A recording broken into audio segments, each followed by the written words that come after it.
Sonia, welcome back to my channel. Today we are going to be making some yummy brown butter chocolate chip cookies, and they are delicious. I'm going to teach you how to make them in your air fryer or in your oven. I know recently on one of my videos somebody said, well, I don't have a fancy air fryer like you.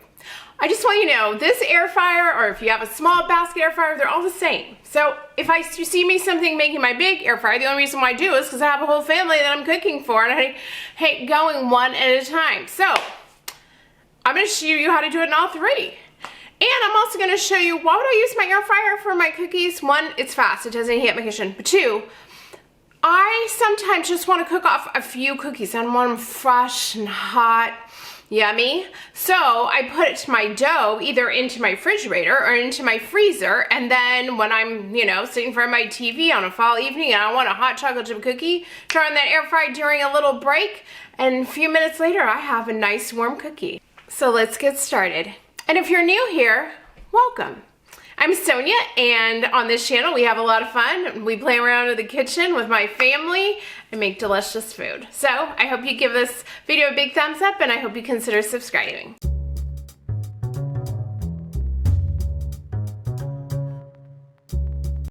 And if you haven't tried brown butter cookies, browning the butter just gives it this really like nuttiness flavor. It's toasted and it makes your chocolate chip cookies incredible. So if you ever try this, give this a try. It's super easy. Okay, we're gonna start out by melting 1 cup of butter plus 2 tablespoons. So that's why there's 2 sticks and just a little bit more. Now this is going to be the brown butter process. I just wanted to show it to you in the full thing so you don't panic as it happens. So you're going to melt these butter sticks, and you kind of bring it to like a light, I guess a light boil, kind of a simmer. And at a certain point, this is going to happen. It's going to get really frothy. Now, do not leave your pan, whatever you do. Don't get the phone, go talk to your children, pay attention. And you have to keep on stirring the butter. And it's going to start turning like this golden color. I wanted to show you this, like where it starts boiling and bubbling and it's starting to turn. And you need to focus and pay attention, because at a certain point you could burn it, and we don't want to get to that point. We just want to get it to be like a toasty brown, and you're gonna smell it. It's gonna start smelling different. You're gonna know it's ready when it's time. It's gonna be just like a light, like medium golden color, and it just kind of started. It's gonna look like this as you pour it. And I actually take my spatula, and you want to get all that good grittiness on the bottom and throw it into a bowl. And then this is going to have to cool off before that you start making your cookies, because if not, obviously you would start cooking your eggs. So it needs to cool off. One more thing, I ended up putting it in a different bowl because this is thinner, and so if you were smart, you might have done this the night before. I don't have that kind of pre-planning time. So it's amazing if I get a video done a week or every other week. This is what it's going to look like once it kind of solidifies. And you want to make sure if you're going to transfer bowls, you get all the brown butter little bits at the bottom, because that's the stuff that tastes so good. It's all nutty. Okay, so let's do this. So now we're going to scrape all of that brown butter out of our bowl and put it into a bigger bowl, because we are going to start mixing up our batch of cookies. And you just want to make sure you get all of it off, all the good stuff off, because we spent so much time getting that brown butter flavor. And you guys, this is so good. I've only had it a few times, and it was delicious. Then you're going to add a 1/2 cup of white granulated sugar and 1 cup of brown sugar, and you are just going to cream everything together and get it all light and fluffy. So you really want to work it. Get it all good together. Then you're going to do 1 teaspoon of vanilla, and then you are going to mix it together and make sure you get it all nice and fluffy before we start adding in our flour and our dry ingredients. Then I also took my spatula just to make sure that everything is getting combined and just scraped off the sides. And now we are going to put in 2 eggs, and then we are going to go get our beater and just go at it again and get it all mixed and all combined. Then we are going to add in our flour, but we're going to put it in it just 2 different, instead of doing it all at once so it just flies everywhere, I put in a little bit and then I put a little more. You're going to need 2.5 cups of flour.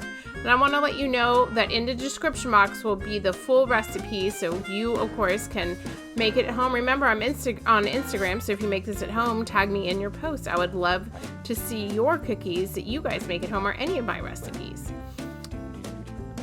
If you see my daughter's chocolate chip video, you know that she has a really big secret ingredient. And does anybody remember what it is? If you haven't watched it, I'll put an eye right here so you can watch her chocolate chip cookies. They're delicious also. She uses Jell-O vanilla instant pudding. And what it does is it changes the texture of the cookies to make them like, you know, some cookies are like so flat. It changes the texture a little bit puffier, but then you can still get them crispy a little bit on the outside, but yummy and gooey in the middle. That's it. So in this one, we're also going to be changing the texture a little bit by adding what? 2 teaspoons of cornstarch, and it basically does the same thing without adding that different flavoring, because we don't want to take away from that brown butter nuttiness that we work so hard to get. Okay, let's add that in.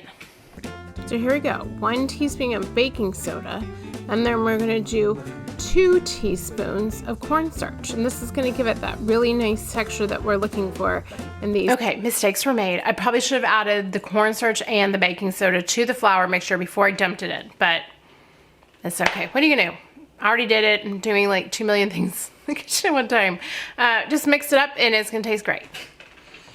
And now we're just gonna mix it up all together, and then we're gonna add in my favorite thing, the chocolate chips. I want to let you know I'm using milk chocolate chips, but you could use semi-sweet if you like those better. I just like the flavor of the milk. You pick any brand you want. You could also use like those chocolate chunks, you know, they're just like a bigger one if you wanted to. They all taste great. It's really just your preference.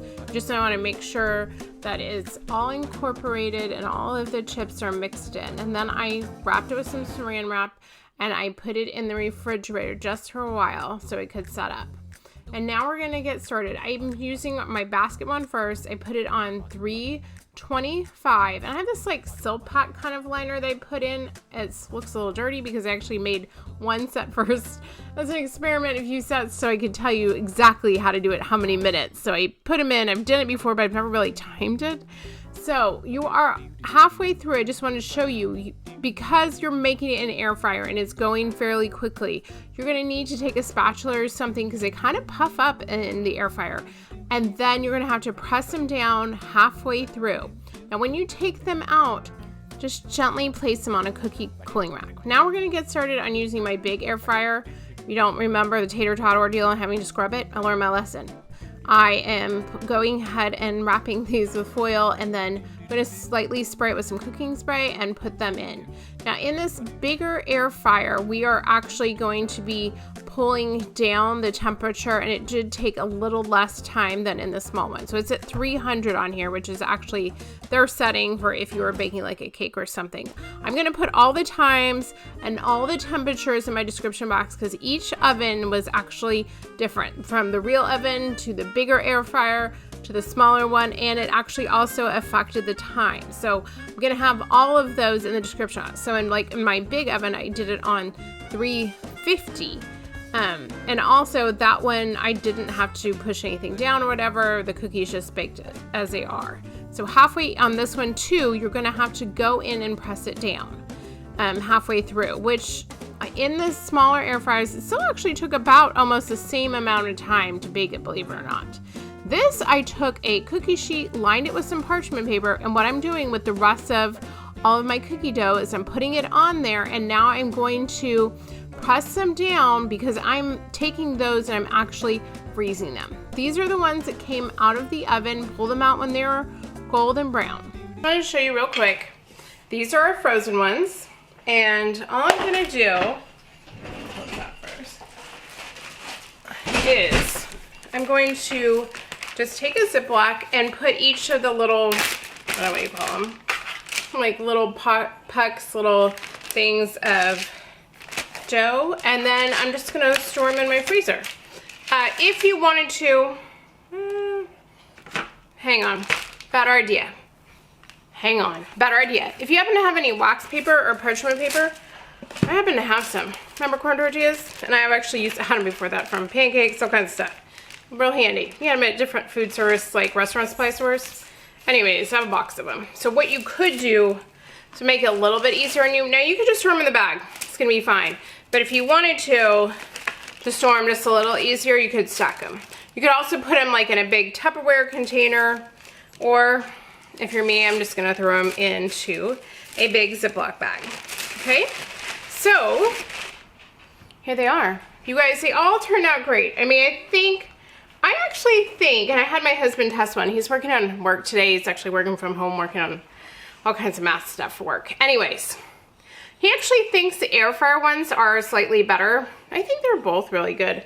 Here's the oven one. I don't know if you can see. This one puffed up a little more. I don't know. I think they're both good.